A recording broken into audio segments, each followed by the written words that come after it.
I think this still scares me so much because it involved my daughter. It's the summer of 2016 and we just purchased a new house. The washer and dryer included with it were brand new. We already had a set, albeit much older. We saw a chance to make a little money and listed them on Craigslist. I hadn't even been aware of the place before my son suggested it. It was surprising to me how fast the call started. We expected it would take the weekend at least before we had a buyer. Several people wanted to pick it up the following morning. Unfortunately, our family was traveling to a reunion and wouldn't be around to let them in. Every caller was told whoever arrived first Monday morning would be the lucky buyer. The terms were set and we headed out the following morning. That night we received a panic call from our daughter. She had stayed behind because of illness. Something truly scary and extraordinary had happened just hours before. She said she was laying in bed, watching TV and heard a loud crash. Then, voices echoed from the living room. Not sure what to do, she stayed still and listened. When she was certain it wasn't us, she grabbed her phone and hid in the closet. The voices of two men drew closer and stopped outside her door. They were talking about looking for something. She feared that they were there to kidnap her.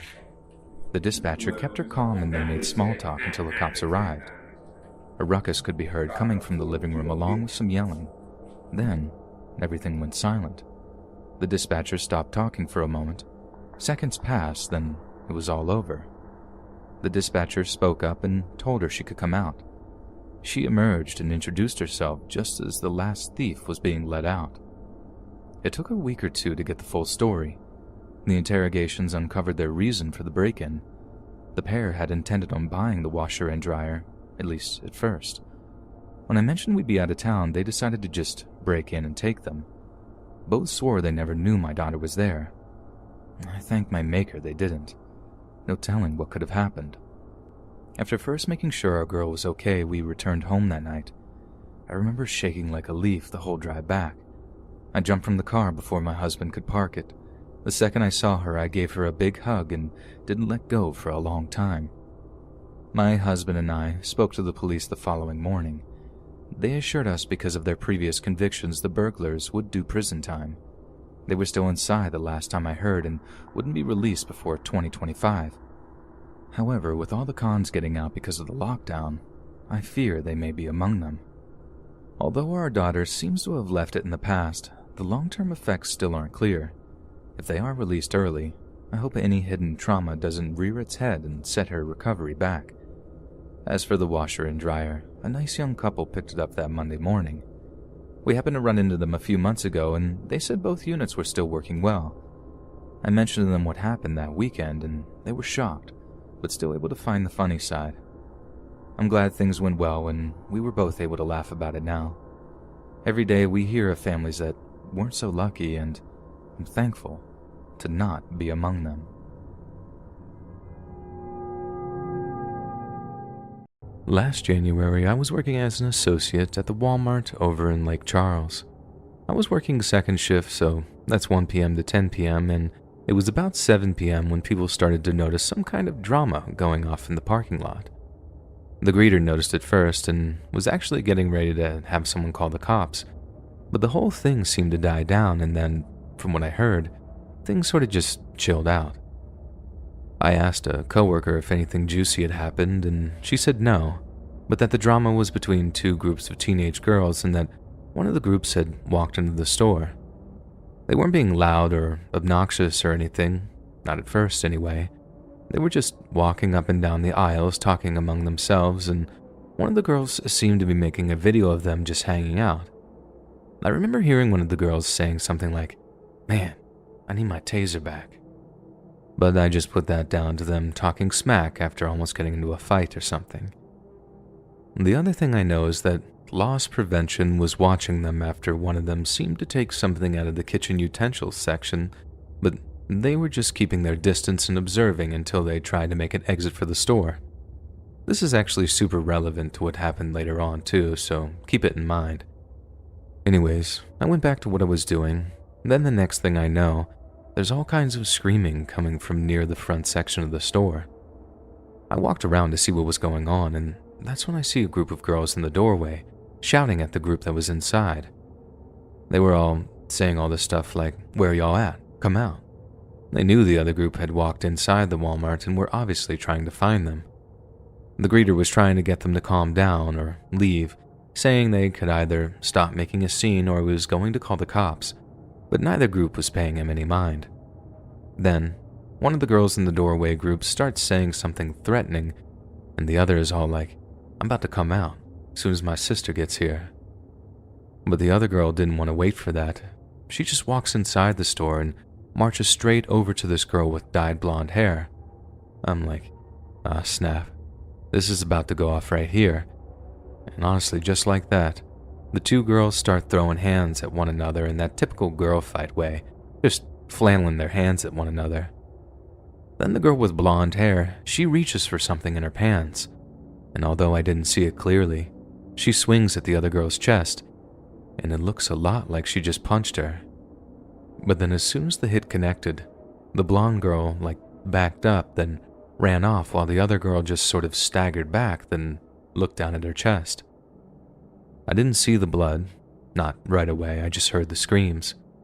What I did see was the girl who had been hit stagger a few steps, then just collapse on the floor. Then when her friends dropped down and rolled her over, that's when I saw the blood on the floor. The EMTs were called, the girl was taken away in an ambulance, and we were all basically tasked with comforting the girl's friends as they were absolutely all shooken up that they just watched their girl get stabbed. Then, about 9 p.m., because we had to empty the store out so the cops could do their thing, I was told I could finish early so I could go home and try and get the whole thing out of my head. But then a half hour after I walked through the front door of my parents' place, I get an Instagram DM from one of the younger coworkers that I was tight with. They ask something like, "You were working second shift tonight, right?" And I respond, "Yeah, some messed up stuff happened." Then the next thing they send me is this long link that had Facebook in there somewhere. I figured it'd just be a sharing of a news story about the whole stabbing thing, but when I opened up the link, it opens up one of those Facebook Live videos, and instantly I knew what I was watching. I knew what I was watching because, 1, I recognized one of the girls from the stabbing at work, and 2, they're saying things like, "That was too much," and "If she killed her, she killed her," and then shrugging it off as if though it was her fault for coming at them and her friend was just defending herself. And then it got way worse.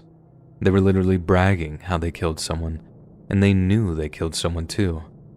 I mean, I just thought the girl would be taken to the ER or something, but they knew she'd stabbed her in the heart because she aimed to stab her in the heart. We didn't find out until the next day that the girl who got stabbed had died on the way to the hospital. The most effed up thing though, none of those girls looked older than my little sister, who was a high school freshman at the time. Some of them barely looked like they'd gone through puberty yet. I mean, these were literally kids, literally effing children, and they just killed somebody and were proud of it. I think maybe it was just that they were trying to hide how scared they were, or trying to establish the whole self-defense thing before the cops came looking for them. But my God, seeing that kind of savagery coming out of a kid made my heart break for humanity a little. Those girls had ruined their lives with one little fight, and even worse, they'd literally ended another girl's. Taken her away from her family, friends, all she had going for her in life, all because of one stupid fight. I think maybe the scariest thing to ever happen to me occurred in a Burger King of all places. I was on a particularly long drive one time, and it was later in the evening when I started to get kind of hungry. I kept driving for a few miles until I began to see signs of a Burger King. Hallelujah. Fatty, meaty goodness. I find the Burger King, pull off the highway, and park up my car just outside. So as I'm walking over to the actual restaurant, I was pretty happy to see that there was no line. Not only that, but there didn't seem to be anyone inside the restaurant at all. It was as quiet as the grave in there, but frankly, that suited me fine. I was famished by that point, so naturally I was in no mood to be stood in some long line. I remember seeing the clerk stood behind her register, just stood there, almost in a robotic way, not moving. But again, I didn't overthink it. I figured since they weren't busy, she could afford to just kind of take it easy. I step inside, walk up to the counter, and then freeze. Now, since this is not my first retelling of this, many people have asked me how I didn't notice the warning signs. Seemingly empty restaurant, server frozen to the spot, stuff like that. Like I said, it was late in the evening. I had a long day and I was starving. My situational awareness was not at its best, and everyone looking at this with hindsight can go screw themselves because I doubt they're the Sherlock Holmes they think they are. Anyway, I get up to the counter, look at the server, and see she's been crying. Not only that, but she's shaking too. She seems absolutely terrified. Then, out of the corner of my eye, I see something under one of the tables nearby. It only takes a slight turn of my head to recognize what it is. It was a person, lying face down, their fingers linked around the back of their head, and they seemed similarly terrified too, too scared to even look up from this prone position. Only then did I realize that something was horribly, horribly wrong. I just didn't know what. But thankfully, or not thankfully, I didn't have to wait long to find out. From the back of the store, a guy in a mask steps out from behind a fryer or something, a grubby-looking gun in his hand, and it's pointed at me. Phone, wallet, and keys on the counter. Now. I can't remember his exact words, but they were essentially that. He ordered me to empty my pockets, and when I did, he ordered me down on the floor. Just like the other dude, I instinctively linked my fingers behind my head. I had apparently interrupted him in the process of emptying the cash registers, or rather, commanding the poor, terrified server to do so for him, which she did. I didn't see much of what happened next, but I know he told her to put the money in a food bag so he could walk out without too much suspicion being raised, or that's what the logic seemed to be to me. Before he left, he told us all to count to 100 before we got up, and if anyone did, he'd shoot us through the giant glass windows that pretty much made up most walls. As you can guess, I didn't get up, not until I heard him screech out of the parking lot in a car. My car. Needless to say, that was quite the messy situation to follow up with for many months after. It was the summer after school had finished, when I finally found myself a decent paying job. It wasn't the finest place to work, but I needed cash, having spent most of it on road trips, where I did nothing but party for days. The shop was small, and it turned out that I was the only staff available for the night shift. I settled down well enough, thanks to my manager Mark. He was a nice guy, always smiling, helpful, and never once had I seen him angry. I remember a week back when a customer started getting heated, some steroid-jacked asshole whose card declined at the till. I tried telling him that I couldn't just let him off this one time, but then he grabbed my collar and started cursing at me. Hearing the commotion, Mark came up to the customer and politely asked him to release me. Naturally, the juicehead didn't, so Mark put a hand on his shoulder, which earned him a punch to the face. A punch like that should have knocked out a scrawny guy like Mark, but instead, blood gushing from his nose, he straightened up and asked the guy to leave, showing no pain or emotion. At that, the customer left quietly, all the while being dumbfounded. Mark nodded at me and went back to his back room, as if nothing had happened. So yeah, aside from the extreme work hours and the occasional asshole, the job wasn't too bad. It was the second week of working there, that Sunday. A slower day than usual. Normally on Sunday nights, there'd be a decent amount of people lining up to buy drinks. Except today. The first customer didn't arrive until 2 a.m, just under halfway through my shift. He was strange, to say the least. He wore nothing but an oversized hoodie, which thankfully covered the top half of his legs. He seemed alert. His eyes darted around like a pinball machine. I thought he was high or something, although it wasn't uncommon to see in my shifts. He disappeared somewhere over in the third aisle, before the doors were abruptly barged open again. A second guy came in, wearing a business suit, hair slicked back, and stinking of cologne. A late-night worker like me, but working a job that quadrupled my salary. He ignored me. Clearly I wasn't worth paying attention to, and instead he headed over to the alcohol section. I didn't see the hooded person for a while, so I watched YouTube. Suddenly, there was a crash from outside, like metal slamming against metal. The backroom door opened, and Mark came out. "You should check that out," he said. "I'll work the till for a minute." I went out to investigate, trudging along the parking lot. I saw nothing out of the ordinary. I noticed the overturned bins where a family of foxes were having a feast. I went back to the store. I wasn't paid enough to do anything about it. Taking over from Mark, who went back, I attended to the businessman, who didn't let me scan the products. Instead, he threw a wad of cash, deftly leaving with a bottle of Jameson's. There was another crashing sound, but I ignored it, thinking it was the foxes again. That's when the guy with the hoodie came into sight again, this time with a grin and a large jug of bleach in his hand. Before he could even make it to the counter, he spewed up a tide of vomit, splashing around his bare feet and all over the aisle. He fell unconscious, spilling the bleach. Groaning, I took up a mop and went over to clean up. Pulling the man over to another aisle, I got to work against the stain, grimacing as I recognized the smell of piss. After about 10 minutes, I'd finished up most of the floor. Then I went over to check the bumper clot. Except he wasn't there. I looked around the store for a while, but no, nothing. I went back to my station, where sure enough Mark sat. "Did somebody leave?" I asked. He didn't look too good.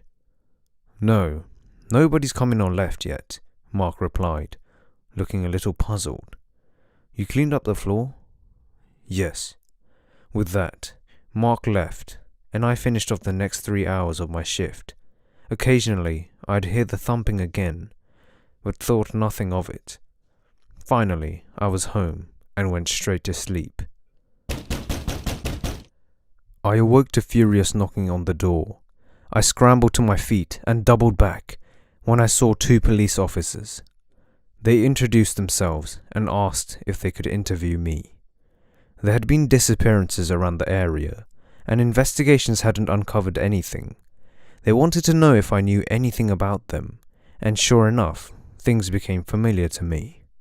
Missing people like the steroid head a week ago, or the businessman, and the hooded guy. There were other missing customers as well, and eventually, I asked them if they were questioning Mark too. They stopped. "Who's Mark?" they asked. The manager. He works the same shifts as I do." "We've checked the company records. There ain't no Mark on there. Only you." After a while of exchanging words, they put me into a police cruiser and drove to the store. They told me to show them where Mark was, a vague request, and I prayed that he was in today. So far, I knew that I looked like the prime suspect, and only Mark could confirm that I was not involved. I led them to the backroom door and knocked. No response. I knocked a little harder. Still nothing. The police took over, kicking the door down and switching on the light. The horror before us would be something that would never leave my mind. I retched uncontrollably as the stench overpowered me. Stacked up against the far wall were piles of bodies mixed in with each other. Some of them were headless, others missing limbs. The buzz of flies was deafening. The officers cuffed me, quickly whisking me away to the police station. My trial's set to be soon, and as it stands, I'm going to jail. They filed through records, pictures, footage. I was the only one ever seen. But I swear to God, Mark was there. He always was, and I don't care if they call me crazy, because even in the dead of night, in my cell, I can see him in the corner of the room. Hey guys, it's Rye Horror. It seems like many of you guys enjoy my animated stories, but only 27% of you are subscribed. If you want to see this channel hit 10k subs, then please like and subscribe. Now back to the show. There are two main components to the story. One, I used to make money on the side by selling the loot from storage unit auctions on Craigslist. Two, my brother spent some time in prison for almost killing a guy in a car accident while he was under the influence. Part 1 of the story takes place while my brother was in prison, and Part 2 is the weekend of his release about 6 or 7 months later. Part 1. I bought the keys to this one storage unit that had a whole bunch of cool stuff in it. We're talking a big flat-screen LED TV, back when those were still brand new, a laptop computer, and 3 vintage motorcycles.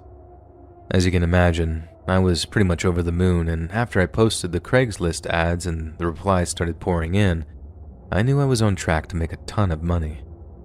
The only trouble was I didn't really have any place to keep the bikes, so much to my wife's anger, I kept one in the garage, one in the TV room, and the smaller dirt bike in the hallway of our house. The only thing that kept her off my back was the promise that they'd fetch us a lot of cash, and in the advertisement I posted on Craigslist, I promised to knock 20% off the total asking price if someone bought all the bikes together, even more if the offer came fast enough. And what do you know? It seemed to work. I got a call a few days later from a guy who was offering cash for all 3 bikes. He could also bring his own bike trailer over to transport them away, which really was the answer to my prayers.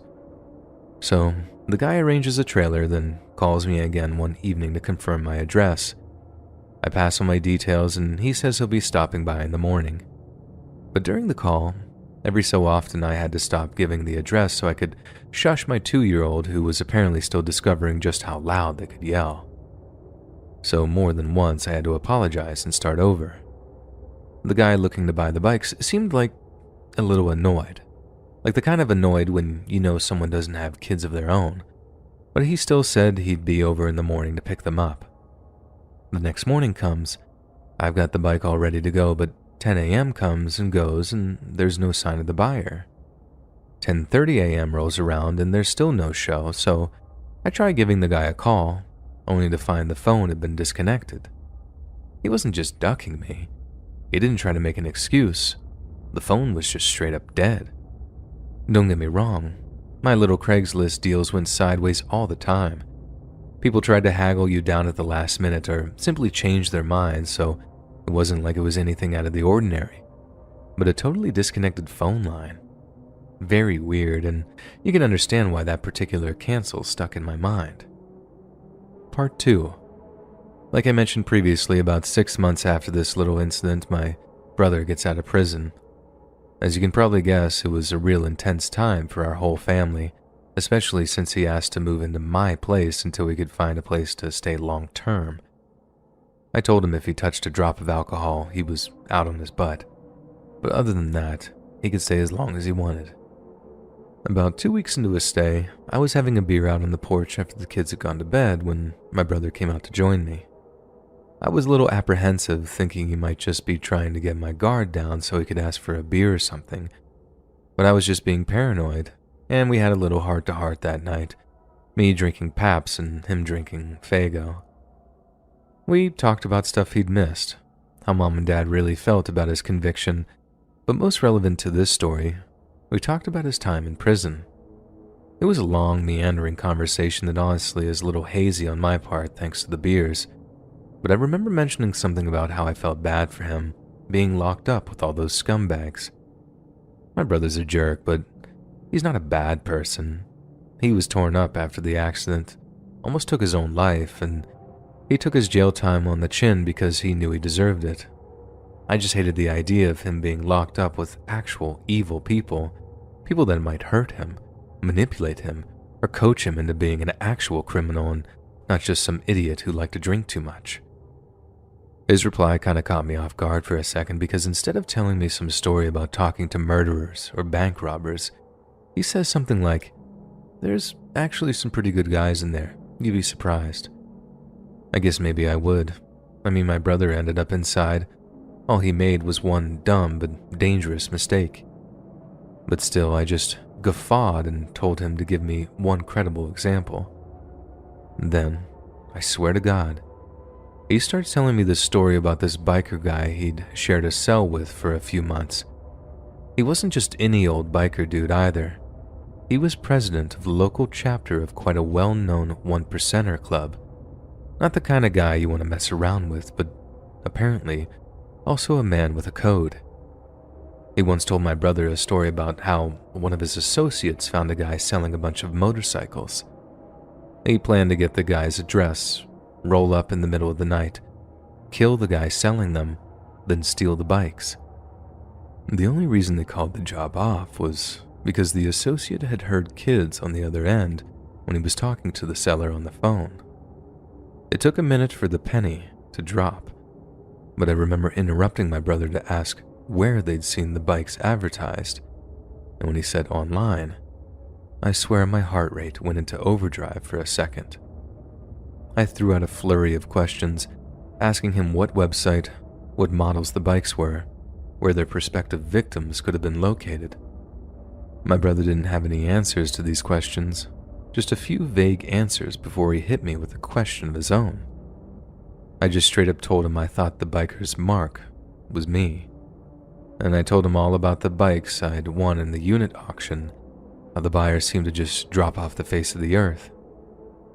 To this day, I'm convinced it was me, and that the only thing that kept me and my family safe were the wails of my toddler. My brother doesn't seem to think that was the case and insisted that the bikers only targeted other bikers, kind of like the way the mafia only kill and rob other mafia guys. But I'm not so sure.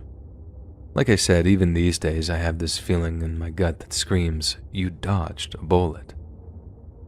I was always told that having kids would change my life.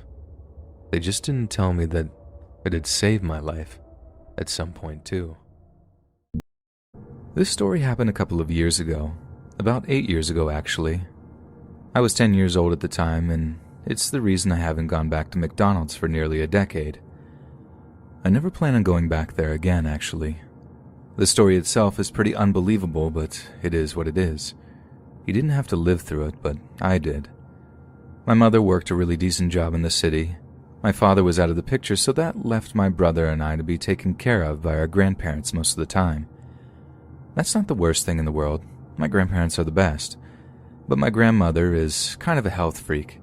This meant that we weren't allowed to have any kind of sweets, soda, junk food, or anything else that was tasty. Their house was always a lot of fun, but we never got to enjoy the food that we really wanted. So whenever my brother and I were with our mom, we tried talking her into bringing us to McDonald's. We love going there. I particularly love the French fries, chicken nuggets with a milkshake. I got that every single time I went. It was my absolute favorite.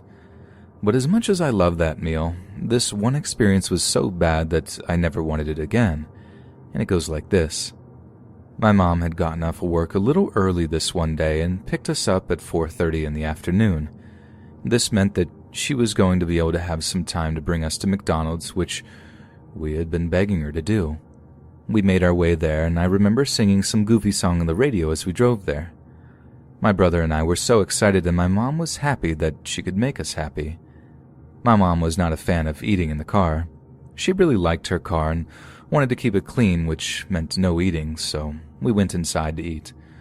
When we were in there, everything went just as you'd expect. We ordered our food, sat down, and ate. That's all there really was to it. The bad part didn't come until we started to leave. We were making our way out of the McDonald's when a Hispanic man with a really strange mustache started saying something to my mom. I remember him being somewhat incoherent because of a thick accent, and many of the words were ones that I had never heard before. I immediately identified this man as problematic and could tell by his body language that he might be a threat. But after all, I was only 10 years old and couldn't do a whole lot. My mom got my younger brother into the car, put his seatbelt on, and closed the door. She told me to get into the car too. I can tell by her panicked tone of voice that she was extremely worried by this guy. No matter what he said, she didn't reply. My mom got into the driver's seat and started the car in the same motion and then went to close her door. But by this point, the man was already close enough that he could hold the door open and stop it from being closed. My mom started telling this guy to back off, but he only got more aggressive. He started saying stuff like, "You can run from me, chica," and other stuff like that. That was one of the only phrases I remember him saying. Again, a lot of it was incoherent to me. My mom never did get her door closed until she started backing out anyway, and knocked this guy onto the floor. I guess he wasn't expecting her to actually go, but this only antagonized him even more. I remember watching him as my mom was peeling off. He got back up immediately and ran to his car, which was only about 4 parking spots away. He started it and started following us. He wasn't trying to run us off the road or anything, but he was definitely following us. I remember asking my mom what we were going to do. She said that I had to be quiet and let her think. Well, we drove around for about 20 minutes. I could tell that it wasn't the path to go home that we always took. I remember it feeling like a really long time that we were on the road. The sun started to go down and we all felt a lot of tension. My mom eventually had the good idea to go to the police station. She called the police on her cell phone before she got there and told them about the situation. When we got there, there were policemen waiting in the parking lot. Despite there being cops all over the place, this guy still followed us, parked right behind us, and got out of the car, running at my mom. It was honestly terrifying. Thankfully, a police officer had tackled him and they took care of him from there. They put him into handcuffs and took him somewhere into the station. They eventually brought us in and asked us questions about what had actually happened. My mom told them the whole story from start to finish, and then we went home. It was really scary to experience as a kid, and I still think about it sometimes. The craziest part is that this guy was confident enough to still go after my mom with police around in front of a police station. I don't know what kind of judgment he had, but whatever it was probably impaired by drugs or something. A couple of weeks later, a lawyer had contacted my mom. He was trying to prosecute this guy for multiple crimes. He claimed that this guy who had tried to abduct my mother was actually a leader in some kind of gang. It wasn't MS-13 or anything, but it was a fairly significant street gang in our area. My mom told him no because it would mean putting herself and her kids in danger. She knew that there was going to be a risk of testifying against a gang member, and she didn't trust the police officers to keep her safe.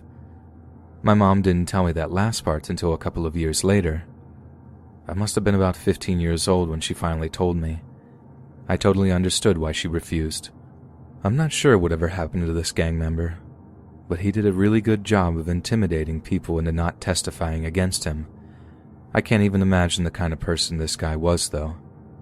Imagine going to McDonald's, seeing a mother with 2 kids, and then wanting to abduct her, and then being crazy enough to follow her on the road for a half hour and park behind her in front of a police station. And even then, he still got out of the car and ran toward my mom. I don't know what happened to that guy to make him like that. I just seriously hope that this prosecutor was eventually able to get him on something and lock him up for life. I don't know how people like that are able to roam the streets so freely. As a kid, I loved collecting marbles, and to this day I am fascinated by every object that is spherical. I also used to work a dead-end job at Walmart as a stocker, and when I needed to, as a cashier. It was Monday, and nearing the end of my workday. Looking at the clock, I sighed as the hours finally hit midnight, so I began closing the tills. The last customer was in the store, but something seemed off. The client was an older man and wore an eye patch, and seemed to look around him every now and then, twitching as he did so. I automatically assumed he was some druggie off the streets, looking for some shelter, but I didn't take any action, since closing wasn't until another half hour or so. Finally, he proceeded to the checkout, a loop of rope in his hand. He looked me right in the eye and asked me a question. What happened in the aisle near the gardening section? The floor's wet with oil. Tentatively, I grabbed the radio and called for the caretaker, the only other guy in the building. But he didn't respond, so I figured the fat bastard had left early. Finishing up the man's purchase, I watched as he left the building, and then I proceeded to where the oil spillage was. As I approached the end of the hall, I saw that there was indeed oil smeared all over the floor. Sighing, I walked over to the stock cupboard to get a mop, opening the door when I was abruptly shoved.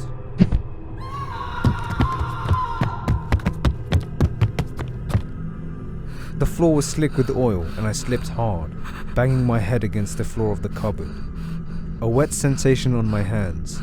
I tried pulling myself up, when I realized I was holding onto the janitor, dead and bloody. He was gagged and missing both eyes. The panic and despair took over me, crawling to the emergency exit. The customer suddenly appeared in front of me holding a baseball bat.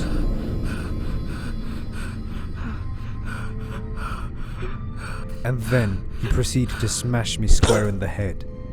Everything blacked out. Woke up a little later.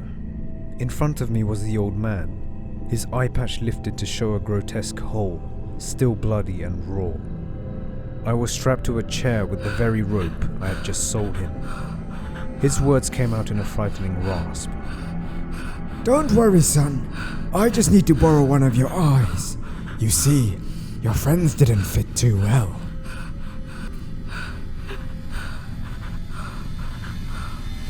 My heart raced as he brought the knife to my face, inches away from my eyes being forced open by his fingers. Luckily, the security alarm went off, probably due to the emergency exit having been left open for so long. The psycho tried to run away, but the supermarket doors closed automatically. I managed to free myself from the ropes, wriggling hard until they became loose. I rushed to the power panel and turned off the generator. The alarm stopped and the lights in the establishment went out. It was the opportune moment for me to act. It was dark and the man couldn't find his way out, so I followed him silently over the cereal cracks. Eventually, he found the emergency exit and started running towards it. Intercepting him, I tackled him from the side, wrestling with his hands, which held the knife so desperately. I punched him in the gut and he seized up, dropping the weapon. Without thinking, I picked it back up and digging into his only eye, gouged it clean out. The shock was so great that he lost consciousness. I wasn't sure if he was dead, but I pulled his body out of the supermarket and took it to the back, where I threw it into the incinerator, where the garbage was usually tossed into. A few fiery infernos later, the man ceased to exist.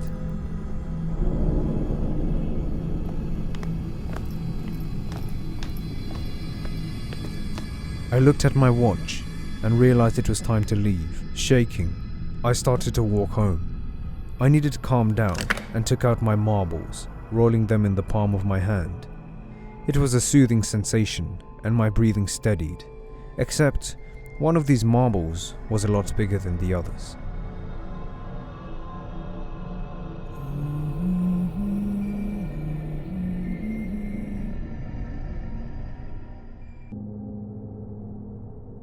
I used to use Craigslist a whole bunch, and I only ever had one weird or creepy thing happen to me. To this day, I still don't know if it was real or just some elaborate prank, but it definitely left me with a feeling of unease for a few weeks after. So I grew up here in Brighton Beach, Brooklyn, and my parents were fresh off the boat from Kazakhstan.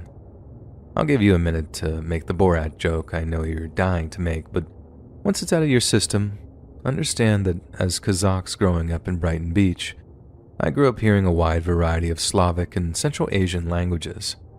I knew Kazakh from mom and dad. I learned a lot of Russian due to our neighbors.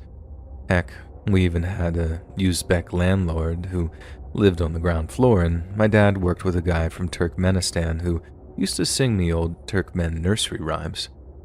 Needless to say, When it came to being a broke college student at NYU, and I heard people would pay for translation services on Craigslist, I was desperate enough to post an ad.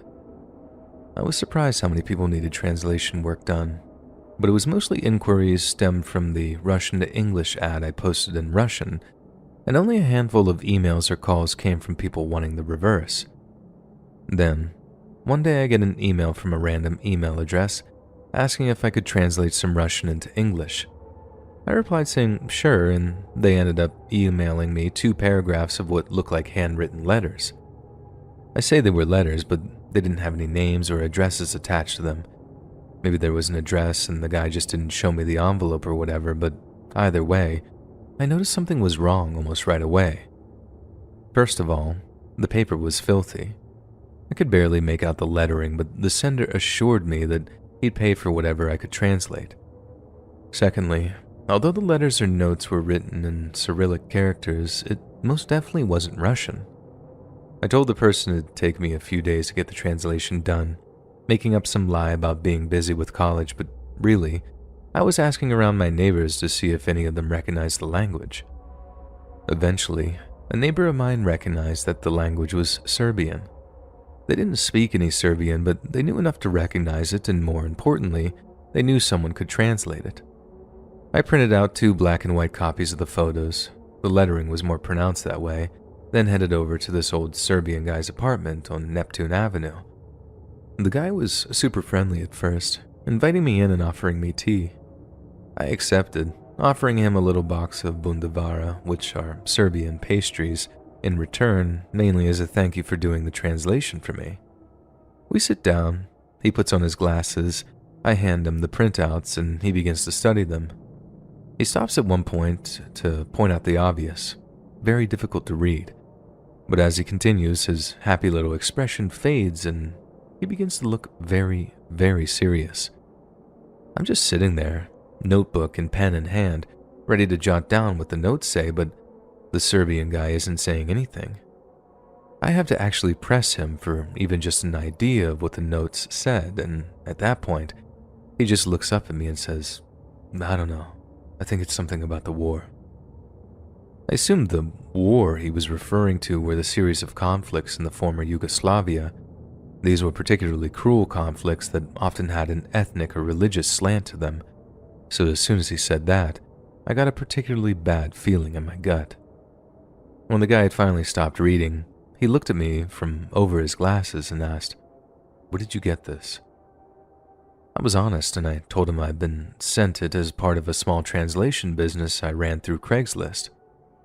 But who sent this? I had to tell him I didn't know.